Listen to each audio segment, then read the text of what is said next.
ಎಲ್ಲರಿಗೂ ನಮಸ್ಕಾರ. ನಾನು ಉತ್ತರ ಕನ್ನಡ ಜಿಲ್ಲೆ ಕಾಂಗ್ರೆಸ್ ಮಹಿಳಾ ಅಧ್ಯಕ್ಷರಾಗಿ ಶಾರದಾ ರಾಠೋಡ್ ಮಾತಾಡ್ತಾ ಇರೋದು. ಕಾಂಗ್ರೆಸ್ ಮಹಿಳಾ ಮೀಸಲಾತಿ ವಿರೋಧಿ ಅಲ್ಲ.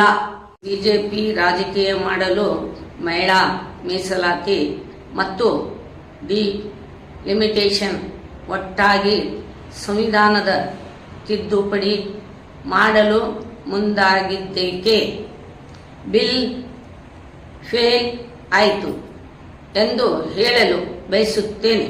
ಕಾಂಗ್ರೆಸ್ ಮಹಿಳಾ ಮೀಸಲಾತಿ ಪರ ಇದೆ. ನಾವು ಮಹಿಳಾ ಮೀಸಲಾತಿಗೆ ವಿರೋಧಿ ಇಲ್ಲ. 2023ರಲ್ಲಿ ಸಂಸತ್ತಿನಲ್ಲಿ ಬಿಲ್ ಪಾಸ್ ಆಗಿದೆ. ಅದನ್ನು ಅವರು ಜಾರಿ ಮಾಡಬೇಕು.